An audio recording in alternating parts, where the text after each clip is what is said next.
Miguel Castanho, cientista, investigador, o que é que o fascina? O que é que ainda o fascina? O que é que ainda ativa essa curiosidade? Bom, o que sempre me fascinou e não deixa de me fascinar agora, eu dediquei-me à bioquímica, não só à ciência em geral, mas à bioquímica em concreto, porque eu quando era pequeno, enfim, gostava das coisas que via, não é? Tinha uma atração pela natureza, os animais, as plantas, enfim, o ambiente.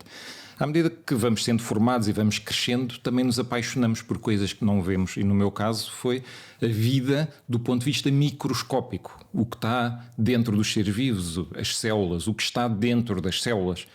E é fascinante esse nível, porque é a fronteira da vida. As células são feitas de moléculas. Mas é trabalhar em coisas que não se vê, não é? É trabalhar em coisas que não se vê. Mas é aí que estão as respostas à natureza, à essência da vida. Porque as células são feitas de moléculas, mas as moléculas não estão vivas. As moléculas são como que objetos inanimados. Agora, como é que objetos inanimados, as moléculas, se juntam e uma célula é uma entidade viva? Esse é que é o grande fascínio. E foi isso que me levou à bioquímica e é isso que ainda hoje me dá ânimo, alento e energia para trabalhar na investigação científica, nomeadamente no domínio da bioquímica, é perceber exatamente como é que se organizam essas entidades que não se veem e que são moléculas e que de repente se juntam e conferem uma propriedade a uma determinada organização a que chamamos vida.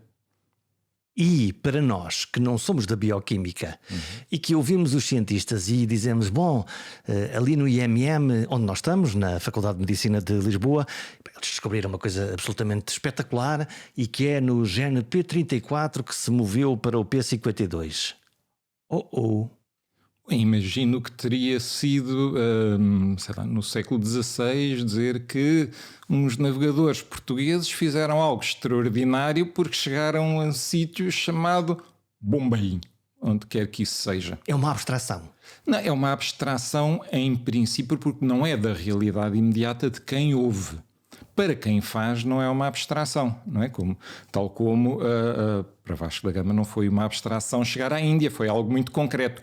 Para quem ouviu as notícias aqui assim, foi uma abstração, não é? Olha, ele chegou à Índia. E depois, não é? E depois, como é que se faz essa ligação dos cabos? Isto é, o Miguel aparece muitas vezes na televisão, nós vemos-lo a falar muitas vezes. Como é que se faz essa ligação? Porque, afinal, aquele público não é um público de alunos de bioquímica, como aqui na universidade, não é um público de cientistas onde podem falar a linguagem que entenderem mesmo que ninguém entenda. Vós que fazeis parte desta massa, sabereis como é que se consegue chegar lá Como é que se chega a nós? Como é que se chega àqueles que não dominam esses conceitos? É preciso, além dos factos, revelar os contextos. Claro, para um cientista que trabalha em questões ambientais é mais fácil, porque fala de algo que é da realidade imediata das pessoas que estão a ouvir. Ou quando ouvimos um especialista na televisão, que não é de investigação científica, mas é da área do direito. Por exemplo, ninguém precisa de ser especialista em direito para saber o que é uma lei, para saber como é que o direito influencia a nossa vida de todos os dias. É claro que se falarmos da molécula que está dentro da célula e nós descobrimos a interação de duas moléculas... É mais difícil. É mais difícil. Temos que explicar, primeiro, qual é a relevância daquelas moléculas. Segundo, o que é que implica a descoberta em si e que impacto tem. Muitas vezes o impacto não é imediato para a vida das pessoas e, portanto, as pessoas não são cativadas exatamente pela relevância direta no seu modo de vida, mas podem ser captadas, de facto, pela aquisição do conhecimento. O que se descobriu de novo e o que isto pode trazer de novo em relação ao mundo que conhecem. Portanto, é preciso ter mais cuidado, digamos assim, a dar o contexto e a envolvência e de como isto se pode projetar no futuro. Não é uma tarefa fácil, mas é uma tarefa possível, perfeitamente possível. Está um pouco mitificada a ideia de que a ciência às vezes é tão complicada que não pode ser transmitida ao grande público. Aliás, é o desafio dos jornalistas também, não é? Nós partilhamos... Fazer essa tradução. Sim, nós partilhamos esta responsabilidade, que é traduzir em informação perceptível a todos realidades que às vezes não são tão óbvias quanto isso. Então, e como é que lidamos com uma coisa pessoalmente entre o que é o rigor absoluto de uma descoberta e, ao mesmo tempo, com a necessária simplificação e facilitação do processo comunicacional, que obviamente não é tão rigoroso como o processo, como a descoberta científica per si? Como é que é? Entre o rigor e a comunicação, para onde balança o coração? Einstein disse que a ciência deve ser tão simplificada quanto possível para ser comunicada, mas não mais que isso. Portanto, e como é que onde é que está a fronteira? Há de facto um limite. Há de facto um limite à simplificação. Nós não podemos avançar demasiado na simplificação, caindo numa espécie de cartoon ou desenho animado que passa a ser mais mais arte do que propriamente uma informação do real. Obviamente que nós temos que ir buscar elementos que sejam perceptíveis às pessoas e a relacionar a nossa descoberta com esses elementos que são perceptíveis. São o quê? Analogias? Às pessoas. Analogias. Posso lhe dar um exemplo concreto. Quando no curso da pandemia atual se discutiu muito se o vírus ia mudar, se não ia mudar, se iam formar novas variantes, se não ia formar novas variantes. Enfim, começou ali a haver uma discussão, isto foi logo nos primeiros tempos da pandemia, sobre até que ponto é que pequenas mudanças no vírus poderiam afetar de facto parâmetros como as reinfecções, a atividade das vacinas, etc. Eu tive que explicar, na altura, a minha perspectiva de bioquímico, que não interessa tanto o número de modificações que se fazem no vírus, interessa onde ocorrem essas modificações. O exemplo que eu dei na altura foi que um carro com um pneu furado tem uma ligeiríssima modificação em relação a um carro que não tem os pneus furados e tem os pneus em boas condições. O que é que acontece? É que um pneu furado com um pequeno furo é o suficiente para que o carro não esteja funcional. É uma zona crítica. É uma zona crítica, é uma alteração pequena, mas crítica. Ao mesmo tempo que podem machucar toda a carroçaria do meu carro, também, e que à vista é uma alteração brutal, o carro está amassado. Mas ele continua a fazer de carro. Mas ele continua a fazer de carro, continua a funcionar, desde que, claro, os amassos sejam só na carroçaria. não me estraguem mais que isso.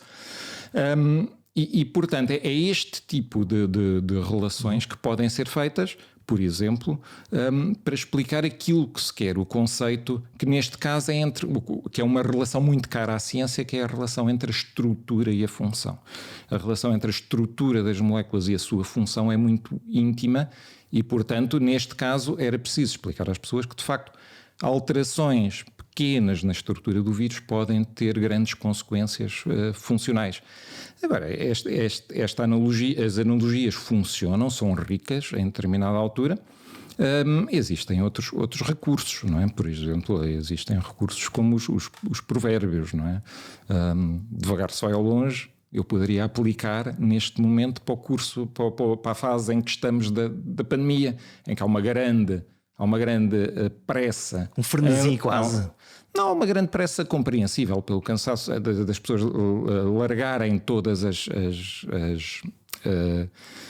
todas as restrições que as prendem à pandemia, das quais as pessoas estão cansadas. Mas o que acontece? Quando nos precipitamos a aliviar as medidas, regressa outra vez a pandemia em força e, portanto, se quer ilustrar o conceito de que o vírus se multiplica exponencialmente e, portanto, a partir de uma pequena bolsa de vírus, pode rapidamente crescer a população de vírus de novo e recomeçar tudo de novo e que, portanto, mais vale ser um pouco conservador, ser mais resistente, manter as medidas mais tempo. Enfim, pode recorrer a um provérbio popular, à sabedoria empírica, que também não tem nada de mal e não se opõe assim tanto à sabedoria científica, são conquistadas de forma diferente. Vamos à realidade concreta. Nós estamos a gravar, até porque isso é importante, estamos a gravar a 19 de maio, estamos com 23 mil casos por dia. E os epidemiologistas apontam que daqui a uma semana, 10 dias, nós podemos estar nos 40 mil. O que é que está a acontecer? Sim. Estamos distraídos? Não estamos distraídos. Está a acontecer aquilo que já acontece há 2 anos, desde o início da pandemia. Mas não estávamos a ver, ou é impressão minha? Estávamos a subvalorizar. Eu não diria que não estávamos a ver, mas estávamos a subvalorizar. Porque o que acontece porque é que dizemos que o vírus se multiplica exponencialmente? Exponencialmente é uma realidade concreta da matemática.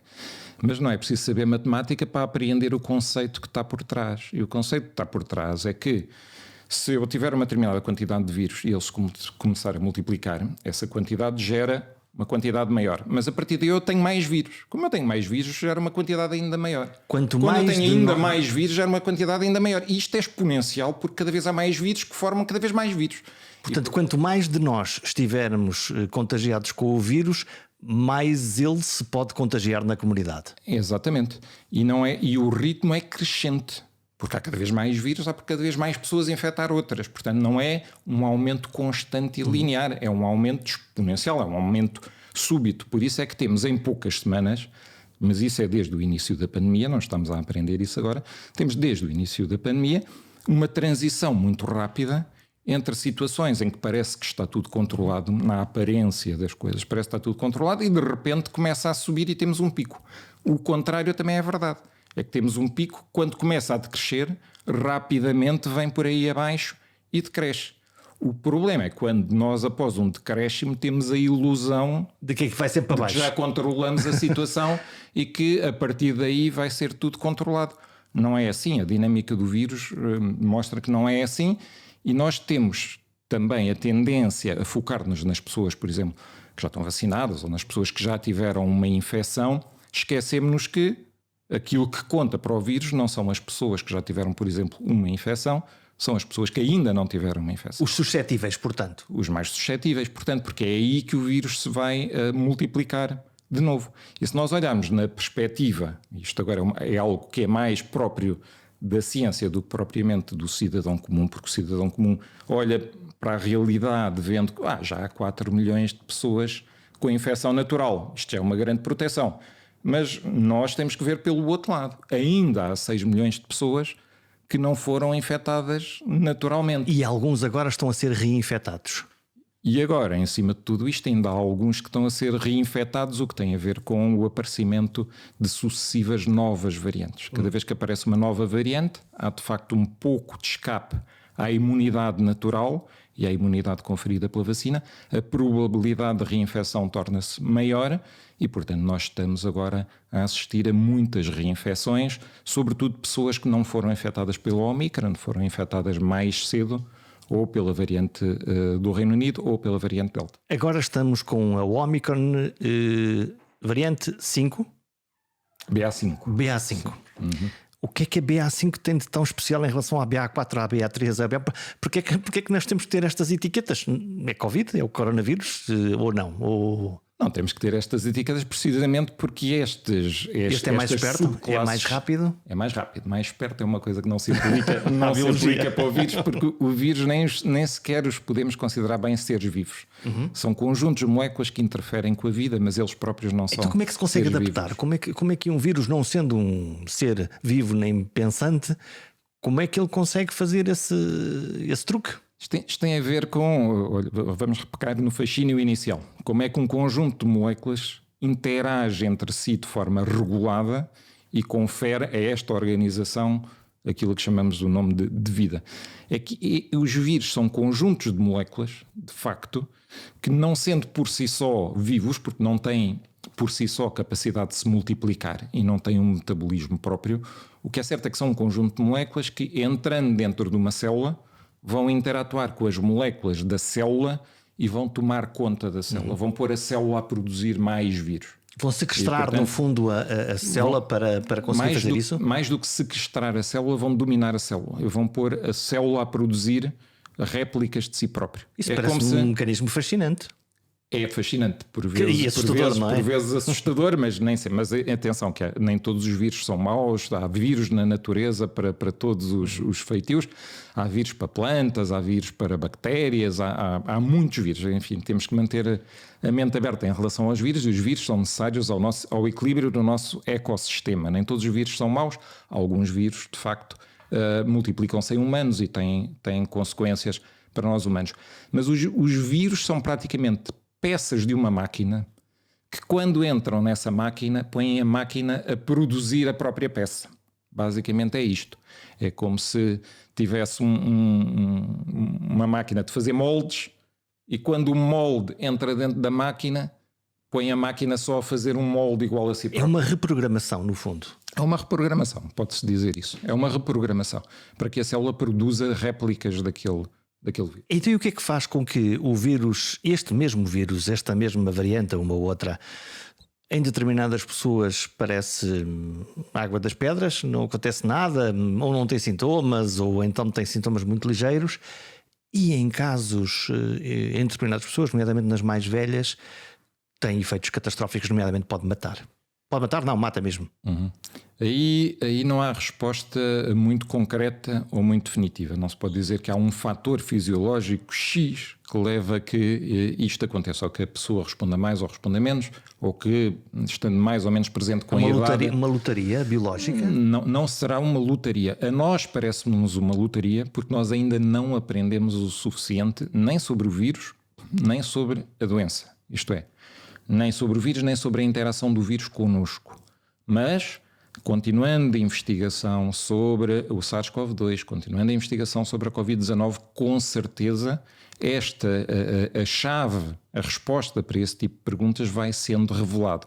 Se nós compararmos o que sabemos hoje sobre HIV e SIDA com o que sabíamos 2 anos depois do início da pandemia de SIDA, quer dizer, não tem nada a ver. Porquê? Porque a investigação científica foi sucessivamente dando respostas, à medida que também foi acumulando e descodificando dados, e, portanto, o conhecimento foi-se construindo. Há esta característica, felizmente, muito intrínseca ao conhecimento, que é ser irreversível. A pessoa, quando passa a conhecer, já não passa a desconhecer. E, portanto, o conhecimento é cumulativo. E, portanto, aceita a provocação de que de vez em quando os cientistas dizem aquilo que tínhamos descoberto há 2 anos, afinal era mentira e descobrimos exatamente o seu contrário. Não diria que era mentira. Aquilo que pensávamos ser verdade há 2 anos, afinal, com dados novos e uma reconsideração... Estou a contestar a irreversibilidade do conhecimento. Não. O conhecimento é irreversível, portanto, aquilo que foi conhecido na altura não é desconhecido agora, mas pode ser substituído. Não é um conhecimento absoluto, no fundo. Não é um conhecimento absoluto, é um conhecimento que pode ser revertido. Aliás, a história da ciência está cheia de exemplos desse tipo, ou pode ser inclusive complementado, pode passar-se a saber muito mais, e portanto a verdade que era uma verdade que parecia universal, afinal é uma verdade parcial, aplica-se só em determinados casos, porque em outros casos aplica-se outra verdade.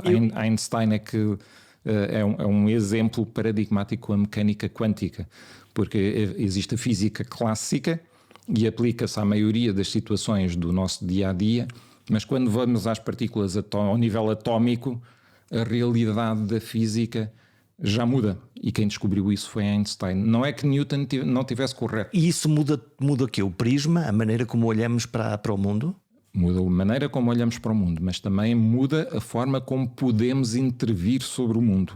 A partir do momento em que Einstein descobre a mecânica quântica, ou lança os fundamentos da mecânica quântica, não é para dizer que a física clássica está errada, é para dizer que no mundo microscópico o entendimento melhor que temos da natureza é o que vem da mecânica quântica, torna possível um mundo de oportunidades. Não é que ele as tivesse na cabeça nessa altura, não é que ele tivesse estudado mecânica quântica para isso, mas com a geração desse conhecimento e continuando estudos e vindo gerações novas de cientistas, abriu-se um mundo novo para quase toda a eletrónica que nós conhecemos, por exemplo. Na experiência pessoal, a ideia de que se pode inventar uma coisa, ou descobrir uma coisa, ou vislumbrar uma coisa que um cientista não sabe bem para que é que serve ou servirá, é uma coisa do dia a dia. É porque muitas vezes o cientista não trabalha para realizar um determinado objeto ou uma determinada função. Trabalha para conhecer melhor, para acrescentar conhecimento. O facto de eu saber melhor como é que, por exemplo, o SARS-CoV-2 interatua com uma célula humana, onde é que ele se liga na superfície da célula, com que via é que ele vai entrar dentro da célula, isso pode ajudar a seguir a inventarmos qualquer coisa que possa resolver ali aquela questão. Exatamente, mas são processos separados. Primeiro nós ficamos a conhecer o que está a acontecer e depois criamos a oportunidade de eventualmente combater aquele fenómeno. É um pouco como a investigação policial, não é? Se um polícia quer apanhar um ladrão, o que é que tem que fazer primeiro? É conhecer as rotinas do ladrão. Onde é que ele mora? Quando é que ele sai? Para onde é que ele vai? Onde é que é provável encontrá-lo? Vai descobrindo peças do Lego, que é para depois começar a perceber qual é a lógica. Quando souber quem é o ladrão, onde é que ele está, onde o pode encontrar, que rotinas tem, é que pode implementar um plano para prender o ladrão. Porque se não sabe quem é, se não sabe onde está, se não sabe o que faz, é muito difícil depois implementar um plano. Mas são duas partes diferentes. Pronto, na nossa investigação, mais orientada para medicamentos, também é assim. Primeiro é preciso conhecer a biologia do processo. Como é que aquilo funciona lá dentro, não é? Por isso é que se diz, por exemplo, que o primeiro tempo é o tempo do vírus, o segundo tempo é o tempo da doença. Portanto, o primeiro tempo da investigação deve ser conhecer a biologia do fenómeno da infecção, no caso das doenças infectocontagiosas, da infecção em si, e o segundo é pensar como é que vamos interromper aquela infecção. O que é que vamos fazer? Qual é o calcanhar daqueles? Por exemplo, neste caso do vírus, qual é o calcanhar daqueles? Para o podermos bloquear. Para o podermos bloquear, porque depois de eu selecionar o calcanhar daqueles, e isto é uma intervenção intencional à partida, só aí é que eu consigo desenvolver um método para o atacar nesse calcanhar daqueles. Mas eu tenho que saber qual é o calcanhar daqueles primeiro. E aí há uma intencionalidade de desenvolver algo muito específico para aquele ponto. Há um choque entre o mundo da ciência e o mundo da sociologia ou da cidadania, e a Covid é um bom palco para isso.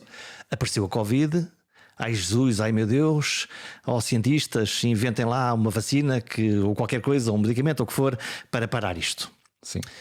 A ciência responde de uma forma, eu diria, ultrassónica, de uma forma muito mais rápida do que nunca, aparece como uma solução e a sociedade diz: isso vocês trabalharam muito depressa, isso se calhar é arriscado usar isto, vocês inventaram uma coisa, mas isso foi demasiado depressa. É verdade. Agora, temos que ver que num caso como esta pandemia, nós cientistas, trabalhamos para as pessoas. E, portanto, nós não podemos amoar pelo facto das pessoas terem dúvidas. Ouviram a demanda e por isso responderam. Exatamente. O que é que tornou o processo mais rápido desta vez? Houve vários fatores que tornaram o processo mais rápido. Houve uma parte administrativa em que, de facto, a revisão dos dados, a avaliação dos dados foi encurtada no sentido que foi antecipada. Esse é um fator importante. Mas o segundo fator de grande importância é o facto de que estávamos em plena pandemia, isto é, nós não testámos os medicamentos, ou as vacinas no caso, antes de aparecer uma pandemia. Portanto, havia um campo para experimentar. Havia um campo para experimentar e recolheram-se dados muito depressa.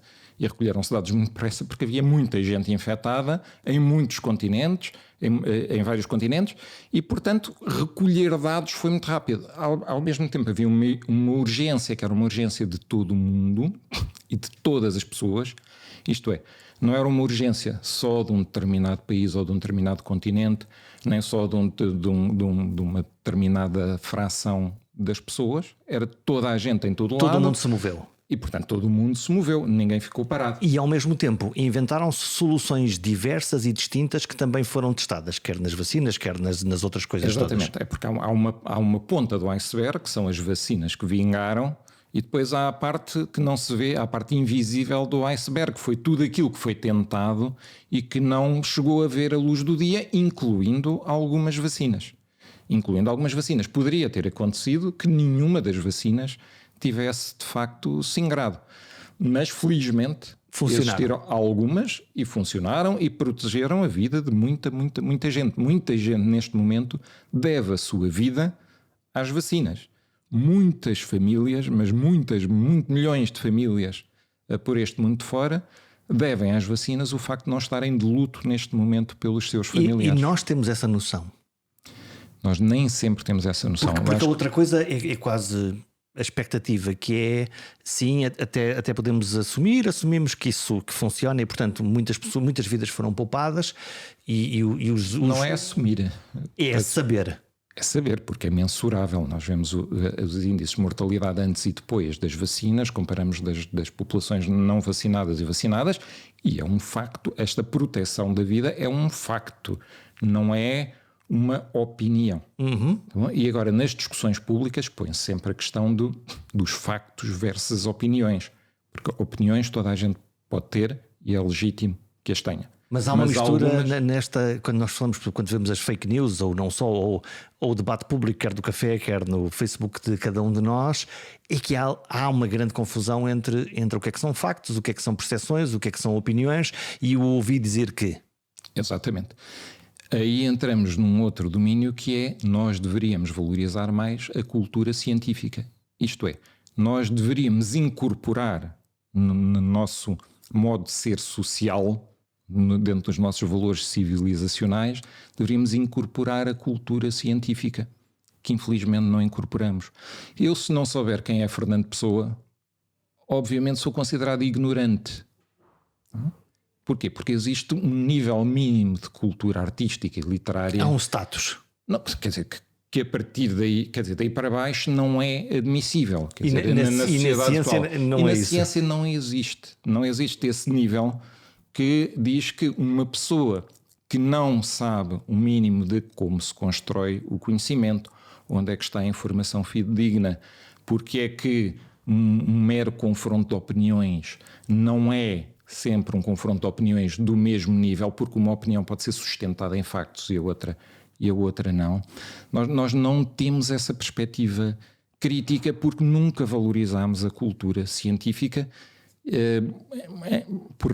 Bom, nós já valorizámos a cultura científica no tempo em que de facto fomos uma superpotência tecnológica, não é? Nós fizemos toda a parte dos descobrimentos, deve-se ao facto de Portugal ter grandes matemáticos como Pedro Nunes, ter de facto dado emprego a grandes cartógrafos como os cartógrafos italianos, e termos traduzido todo esse conhecimento em tecnologia, nomeadamente tecnologia de navegação marítima. Portugal já foi uma grande potência científica e tecnológica.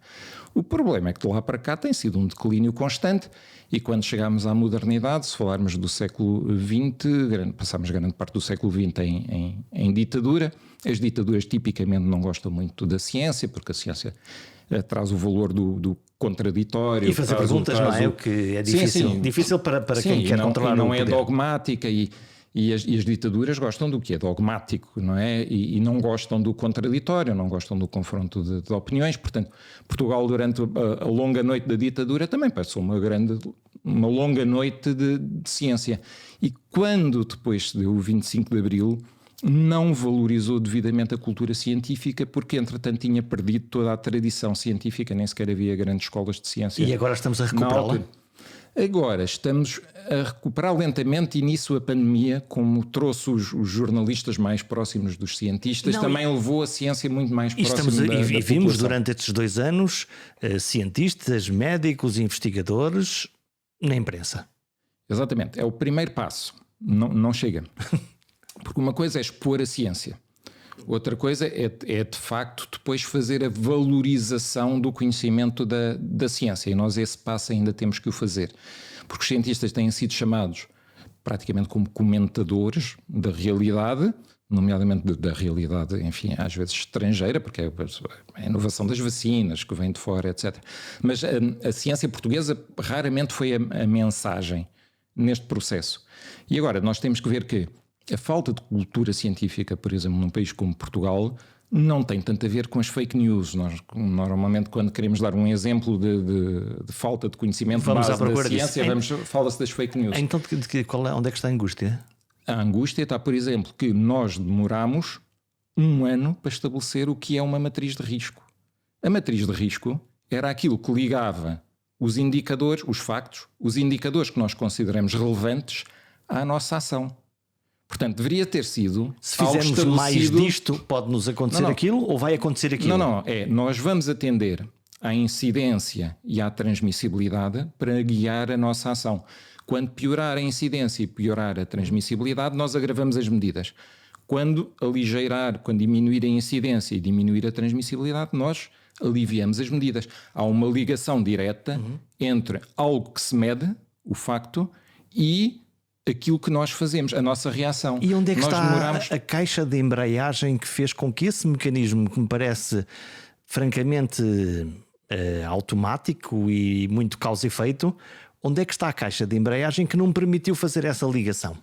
Está no facto de que nós estávamos habituados a andar numa bicicleta e de repente enfiaram-nos dentro de um carro e não sabíamos exatamente o que é que estávamos a fazer. É mais complexo. É mais complexo, quer dizer, não havia tradição de tomar decisões baseadas em parâmetros objetivos e, portanto, Portugal perdeu um ano a tomar decisões que não estavam ligadas a parâmetros objetivos da evolução da pandemia. E portanto, o efeito desta não ligação ou desse tempo andámos com avanços e recuos baseados na intuição e do parece que. Na percepção. Na percepção. Portanto, para mim, o pior sintoma da falta de cultura científica durante que nos foi revelado pela pandemia é este tempo imenso de um ano que demorou a definir uma matriz de risco, isto é, a identificação dos parâmetros relevantes e como é que nós atuamos em função desses parâmetros relevantes. Essa foi o pior dos sintomas. Quer dizer que, se no momento em que o número de casos está a subir muito rapidamente e em que nós, na nossa cabeça, quase decretamos o fim da pandemia, não estamos a usar máscara, estamos em eventos públicos próximos. Estou a pensar, por exemplo, a festa de campeão do Futebol Clube do Porto, onde há centenas de milhares de pessoas juntas, e lá está, agora os números mostram que a região norte e a região do Porto está a subir em flecha muito mais do que isso. Quer dizer que não aprendemos nada? Não, quer dizer que a aprendizagem não é instantânea. E consequente. Portanto, nós demorámos um ano a definir uma matriz de risco, boa ou má, mas demorámos um ano a defini-la. Mas depois, logo a seguir, quando os números começaram a piorar, começámos a questionar a matriz de risco, começou-se a pedir outra matriz de risco, os valores que tínhamos definido como aceitáveis na matriz de risco começaram a ser alterados. Depois, enfim, decretou-se que a matriz de risco talvez já não se adequasse, começámos a deixar de lado a matriz de risco, depois já ligávamos os outros indicadores. Quer dizer que nós aprendemos alguma coisa, apesar de tudo estabelecemos uma matriz de risco, apesar de tudo chegámos ao ponto em que tentámos ligar os indicadores à ação, mas enfim, caímos na tentação de quando não dava jeito ou quando as coisas começaram a correr pior, essa lupa. Esquecer. Aliás, culmina tudo com o facto de, nesta última fase, termos ligado as últimas medidas à mortalidade e, portanto, no plano do governo, nós iríamos abandonar as últimas medidas quando a mortalidade descesse abaixo dos níveis considerados aceitáveis. O que nunca aconteceu, não é? O que nunca aconteceu, a mortalidade começou a manter-se estável durante muito tempo. E o que é que o governo fez? Disse, afinal já não abdicamos do princípio, abdicamos do objetivo de queda da mortalidade e deixamos cair as medidas. E nós dessensibilizamos também, porque se eu disser que hoje morreram 20 pessoas ou 25 pessoas, aquilo que há um ano atrás seria de pôr os cabelos em pé a toda a gente, neste momento já é quase um facto normal. Sim, nós temos que ver que no verão passado já tivemos períodos e tivemos dias em que não morreu ninguém com Covid-19, não é? Portanto, nós já atingimos, é claro com medidas muito mais duras, mas já atingimos períodos onde a mortalidade de facto era muito baixa. Nós neste momento não estamos a conseguir descer. Neste momento, quando falamos... Mantemos um plano alto neste momento. Mantemos um plano alto à ordem dos 20 por dia. Nós deveríamos atingir aquele limite que seria mais ou menos correspondente a 15 mortes diárias. Mas neste momento, com a incidência a subir em flecha, provavelmente a mortalidade vai acabar por subir também. Nós estamos numa fase, lá está, ainda de pandemia e os números aí estão para o provar, mas a biologia continua a desassossegar-nos e nós levamos com mais duas notícias para nos desassossegarmos. Uma é o aparecimento de crianças, e lá está, quando se fala de crianças, ficamos muito mais ativados perante isto, das hepatites em crianças. Aparentemente sem causa, ou pelo menos sem causa conhecida até agora.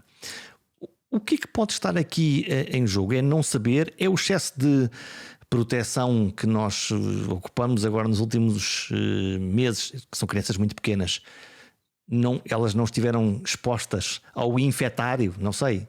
São hipóteses? São hipóteses. E a ciência vive de hipóteses, não é? Portanto, há um problema que tem a ver com as hepatites que estão a aparecer nas crianças. É preciso colocar hipóteses. As hipóteses são respostas provisórias e o método científico agora aprova ou refuta a hipótese. Mas, portanto, a linha de pensamento correta do ponto de vista científico é essa. Temos um problema, agora vou colocar hipóteses. Depois vou à procura dos dados que me permitem confirmar ou refutar a hipótese. A hipótese da imunidade e das restrições à imunidade é uma hipótese legítima, como várias outras. Se está confirmada, não está. E não está porquê e vai ser difícil de confirmar. É porque há pouco falávamos da rapidez que foi a obtenção das vacinas, porque tínhamos muitos dados à disposição. E aqui estamos ao contrário. E aqui estamos na situação contrária. É que estes casos são raros. E, portanto, são casos raros, o que quer dizer que notar padrões e tendências é mais difícil. Muito mais difícil. E se não houver um agente específico que consiga ser descoberto, torna isto ainda mais difícil. O agente, em princípio, está encontrado. A relação entre o agente e o ambiente, ou entre o modo de vida e o agente, aí é que está difícil de entender. E como é que se pode parar, no fundo, o processo? Como é que se pode prevenir este processo? Exatamente, tal como falámos há pouco. Primeiro é preciso conhecer a biologia, o contexto biológico todo do processo, para depois intervir sobre ele. E está difícil recolher essa informação, a informação relevante sobre o processo em si. Eu há pouco falava, primeiro é sempre o tempo do vírus e depois é o tempo da doença. E nesse caso, nós ainda estamos no tempo do vírus e depois, quando conhecermos bem o vírus, estaremos em posição melhor para conhecer a doença. E conhecendo a doença, depois para intervir sobre ela. Mas é muito mais difícil de adquirir dados, adquirir informação e, a partir da informação, construir conhecimento, porque são casos muito mais raros. No último desassossego biológico da nossa vida, é uma notícia com muito poucos dias, que tem a ver com, que é uma coisa que não estava completamente no nosso radar, varíola dos macacos. E eu, quando ouvi a palavra varíola, obviamente fiquei logo muito desperto. Que é, subitamente, é uma coisa que não está no nosso radar. Subitamente aparecem 30 pessoas que têm sintomas compatíveis com essa doença. Subitamente é um agente novo. Subitamente é de um macaco. E a minha primeira pergunta é: então, e a barreira das espécies? Quem é que abriu a porta? Quem é que abriu a caixa de Pandora? A barreira das espécies é algo que os vírus... Já tivemos com o Covid, não é? Já tivemos com o Covid, já tivemos com a SIDA, enfim. E agora temos com a varíola dos macacos. Sim, mas a gripe, por exemplo, há a gripe às aves, há a gripe aos suínos, há a gripe aos humanos. Pensa-se que a pandemia de 1918, da gripe espanhola, tem a ver com um vírus, uma influenza, um vírus da gripe que passou das aves para os humanos. Se pensarmos bem, o salto entre uma ave e um humano é muito maior do que o salto, por exemplo, entre um morcego e um humano, como se pensa para o SARS-CoV-2, ou do que um símio, um macaco, para um humano. E, portanto, o salto do SARS-CoV-2 é muito maior do que para estes outros exemplos. Então, e essa barreira entre as espécies não devia estar-nos a proteger destes vírus? Protege-nos até um determinado ponto. Aliás, tanto nos protege que isso não acontece todos os dias. Quer dizer, à velocidade a que os vírus se multiplicam, que é uma velocidade estrondosa, o facto de acontecer isto de dezenas de anos em dezenas de anos, quer dizer que é um evento raríssimo, que praticamente não acontece comparado com a escala de multiplicação viral. O que acontece? De vez em quando é muito improvável, mas em números massivos acaba por acontecer. Portanto, é muito improvável, mas há um determinado, há um tal número de acontecimentos que até o mais improvável acaba por acontecer. Há um vírus que estava muito adaptado a uma espécie, mas que teve uma alteração e, ao acaso, essa alteração tornou-o apto a interagir com as células de outra espécie. E o facto de nós o termos descoberto, neste caso do vírus da varíola, neste caso da varíola dos macacos, é porque os nossos sistemas de vigilância estão mais finos e mais ativos do que noutras épocas? Ou sim, não? Sim, quer dizer... À medida que as tecnologias de informação avançam, também é preciso ter isso em conta. Portanto, nós hoje trocamos informação muito mais rapidamente do que em outras alturas. Não é que os nossos antepassados não tivessem vontade de trocar informação médica e viajavam menos também, não é? Exatamente, mas não tinham e-mail, não é? Não tinham aquilo. Provavelmente teriam que mandar uma carta para avisar o seu colega médico do outro continente, e a carta demorava umas quantas semanas a chegar. Mas hoje, quer por um lado, a troca de informação é muito mais rápida, as tecnologias de informação evoluíram muito, mas por outro lado também estão muito mais aperfeiçoados os mecanismos de registro de doenças e de reporte de doenças. Por isso é que quando surge uma nova variante do SARS-CoV-2 na África do Sul, que mais tarde se veio a chamar Omicron, é imediatamente conhecido em outros continentes. E antes da Omicron chegar aos outros continentes, já toda a gente estava à espera dela. E podemos fazer qualquer coisa com isso, ou podemos aumentar as nossas medidas de proteção. E isso acontece desde o início da pandemia. Não é? A pandemia estava a começar na China e nós cá já nos estávamos a preparar para ela. Nós, a partir do exemplo da China e da Itália, sobretudo, nós começámos a fechar fronteiras e começámos a fazer restrições. Que estava cá, não é? Exatamente. E isso permitiu, de facto, antecipar muito a chegada do vírus e permitiu salvar a vida a muita gente. Vamos falar, nós estamos já praticamente no fim da nossa conversa, mas eu quero falar dos cientistas na televisão. Os cientistas agora foram substituídos pelos estrategas geopolíticos e militares. Há sempre um ciclo que vai aqui mudando. Mas há uma parte boa que se iniciou com os cientistas, é que os jornalistas agora vão buscar peritos nacionais. Isto é, descobriram que há bolsas de peritos nacionais. Portanto, nas universidades, nas academias, etc. Em vez de buscar especuladores, em vez de ir buscar especuladores e comentadores de tudo. Não. Bom, isso continuam a ir buscar. Não, em vez de, sobretudo, estarem atentos ao que dizem os peritos estrangeiros. Tradicionalmente, o que os cientistas diziam no estrangeiro é que valia.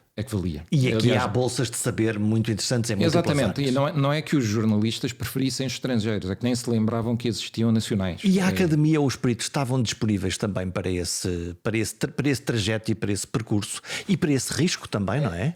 É uma excelente pergunta, porque agora sim, mas nem sempre foi assim. Também é verdade que nem sempre os cientistas e os académicos estiveram tão disponíveis como estão agora.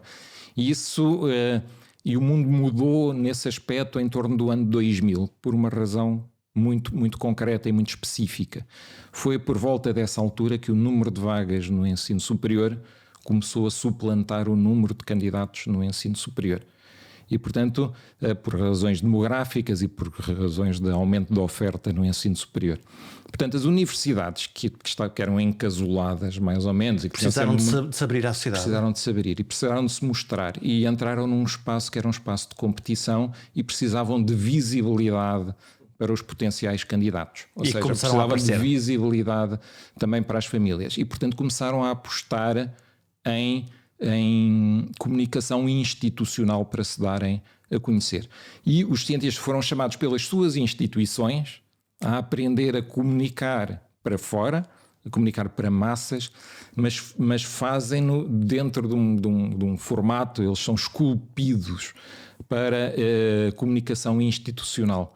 E estão mais abertos agora, mas nota-se que há um vício, há um cunho ali assim de comunicação institucional quando os cientistas aparecem. E isso nota-se pela tendência sempre de mostrar a ciência como algo glamouroso e algo sempre útil. E às vezes esse esforço é levado longe demais. Não é uma intencionalidade dos cientistas, mas é o resultado deles terem sido formados numa cultura que, em termos de comunicação, é comunicação institucional. Então, e o que é que os cientistas estão a fazer de muito bem e de muito mal neste espaço público? Bom, o que estão a fazer de muito bem é que não recuaram. Eu isso aí acho que é a parte mais positiva. Mesmo quando levam uma canelada ou quando a coisa não correu tão bem, exatamente, continuam. Porque os cientistas fazem, na maior parte das vezes, a comunicação fazem para o exterior. É uma comunicação sobre a ciência, ou sobre o seu trabalho. O que é que estão a fazer, o que é que investigaram. Exatamente.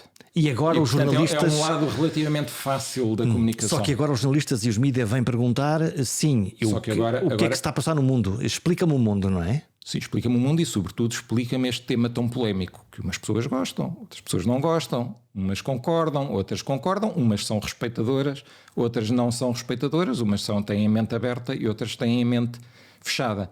E este novo mundo é um mundo que os cientistas não estão habituados, mas ainda assim responderam à chamada e, a meu ver, bem, porque no espaço da comunicação há sempre alguém que ocupa o éter, não há vazios. É como a biologia. Exatamente, é como a biologia tal e igual. Se não há um bom, há um menos bom. Exatamente. E se os cientistas não aparecem, fica o espaço da ciência sem porta-voz. E alguém aparecerá lá para ocupar o espaço. E alguém aparecerá lá. Ou será um daqueles que sabem tudo, generalistas que comentam tudo e mais alguma coisa, ou será alguém que não sabe nada do assunto e lança mais umas desinformações. Alguém que tem uma boa forma, mas não tem conteúdo, e os cientistas conseguiram fazer essa... Ou alguém, repare, as fake news, a maior parte das fake news têm sempre algum elemento de verdade, não é? É isso que as torna perigosas? É isso que as torna perigosas, porque eles vão buscar elementos de verdade e começam a ligar os pontos com uma fantasia. Não é? Mas há ali assim há ali um elemento de verdade. Há uma palavra que foi tirada de um artigo científico, há uma ideia que foi tirada de um texto de um cientista, e depois tiram-se ali uns pontos e faz-se um desenho à volta que é uma pura fantasia. Mas isso é uma falácia, certo? É uma falácia, mas há pessoas que põem uma determinada agenda à frente da sua independência ou do seu espírito crítico. Portanto, há pessoas que acham que a sua missão no mundo é defender aquela tese e não questionar aquela tese. Primeiro escolhem a tese e a seguir arranjam bons argumentos ou boas narrativas que narrativas, isso. Não diria bons argumentos, boas narrativas. E, portanto, incorporam que a sua missão é a defesa daquela tese. Porque também é muito mais simples, é muito mais fácil. Este campo da ciência contra as falsas realidades e as falsas notícias, na realidade é uma luta muito desequilibrada, porque para criar uma teoria da conspiração basta ter imaginação, e para desfazer uma teoria da conspiração é preciso ir à procura de factos, é preciso ter uma lógica, ter um racional, o que requer muito mais recursos e muito mais ter tempo. Uma história bem contada, porque senão não funciona. Ter uma história muito sustentada, digamos assim. E, portanto, esta luta é de facto desigual, é muito desigual. E agora, voltando à questão inicial, os cientistas não se negaram a essa luta, que é muito desigual do ponto de vista da comunicação, porque é muito mais fácil inventar e fantasiar do que defender com base em factos e argumentos. Sobretudo porque nem toda a audiência pesa devidamente a relevância dos factos. Sobra-me uma última pergunta que tem a ver com isto. Como é que um cientista superiormente inteligente lida com os estúpidos bem-falantes? Bom, nem todos os cientistas são superiormente inteligentes. Talvez devêssemos começar por aí, desmistificar um pouco lá se vai a imagem dos cientistas.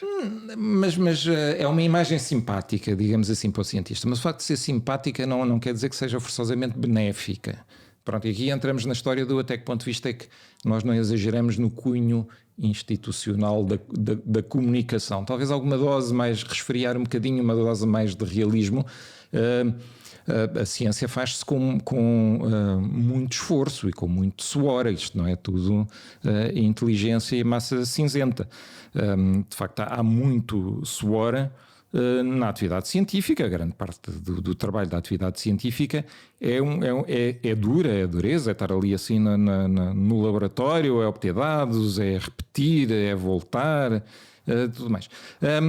Agora, como é que nós lidamos de facto com pessoas que acham que a Terra é plana, ou enfim qualquer outra coisa que inventaram à última da hora só para ter algo diferente para dizer e ganhar algum espaço com isso? Nós temos a força dos argumentos, a força dos factos e a força da realidade, não é? Alguém disse, já não me lembro quem, que a realidade não passa de uma ilusão, mas é uma ilusão muito persistente. Pronto. Nós temos esta força do nosso lado, que está bem, podem-nos ouvir dizer que a realidade não passa de uma ilusão, mas é muito persistente. E toda a nossa vida à nossa volta e tudo aquilo que construímos e todo o bem civilizacional que temos à nossa volta, tudo aquilo que nos permite estar aqui a gravar, estar aqui na presença uns dos outros, de levar este som até aos ouvintes, enfim, a luz que vem do teto, enfim, tudo o que está aqui assim neste ambiente à nossa volta, foi-nos garantido pela ciência. E é esta a grande força, é que nós moldamos a realidade com a força da ciência, que por sua vez nos deu a tecnologia. Agora, estes argumentos só são válidos, de facto, se a audiência valorizar esta argumentação. E, portanto, é por isso que nós precisamos de cultura científica. Porque se nós estivermos a discutir com alguém que chamou, já não me lembro, imensamente estúpido, pronto. Se estivermos a discutir com alguém imensamente estúpido, podemos perder na troca de argumentos se a audiência for imensamente estúpida. E esse é o grande desafio. Não interessa tanto quem está a debater, interessa mais quem está a ouvir. Nós devemos pôr mais esforço em não ter uma audiência imensamente estúpida do que com um ou dois imensamente estúpidos que aparecem a dizer coisas que também são elas próprias imensamente estúpidas. Enquanto for só um ou dois a argumentar connosco, está tudo bem. O problema é quando a plateia se enche de gente imensamente estúpida. Miguel Castanho, muito obrigado. Obrigado.